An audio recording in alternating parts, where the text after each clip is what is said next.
शिकले. आज मी तुमच्यासमोर जी कथा सादर करणार आहे तिचे नाव आहे ती वही.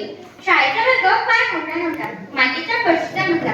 खिडकीतून येणारा उन्हाचा पातळ पट्टा आणि लाठी बघत होती ती मुलं. अशी ती रोजची सकाळ असायची. त्याच वर्गामध्ये राहुल नावाचा एक मुलगा होता.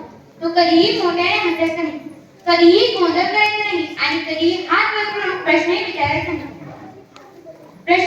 आणि उत्तर विचारलं तरी हळू आवाजात बोलायचं. नकळत गुरुजींच्या मनात राहुलविषयी एक विचार तयार झाला. हा मुलगा बहुतेक अभ्यासात मागत आहे. काही दिवसानंतर गुरुजी वर्गात आले व म्हणाले, आज मी सगळ्यांच्या वह्या तपासणार. पण हे ऐकलं की वर्गात कुजबुज सुरू झाली. सगळे मुलं कुजबुज करू लागले.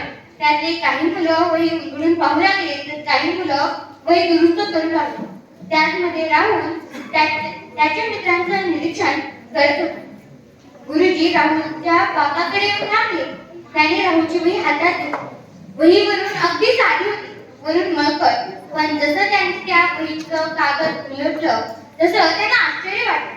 कारण की वरून साधी आणि मळकट दिसणारी वही आतून एवढी सुंदर होती. राहुलनं त्यामधले प्रश्न अतिशय सुंदर पद्धतीने लिहिलेले होते. अक्षरे खूप सुंदर होते. गुरुजींना आश्चर्य झाले. ते आश्चर्यचकित होऊन राहुलला विचारू लागले, राहुल, तुझी वही एवढी मळकट का असते रे? राहुल हळू आवाजात म्हणाला, गुरुजी, आमच्याजवळ बाग नाही. मी खाली बसून अभ्यास करतो.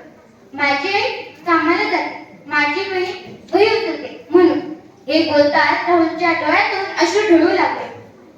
त्याचे हे वाक्य ऐकताच वर्गामध्ये सर्वकडे शांतता पसरली होती. फक्त आवाज येत होता तर राहुलच्या रडण्याचा.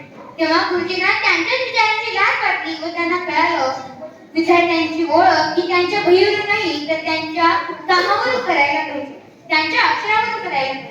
त्यानंतर गुरुजींच्या मनात कधीही ज्या वहीत मळकट आहे त्याविषयी कधीही वाटलं नाही.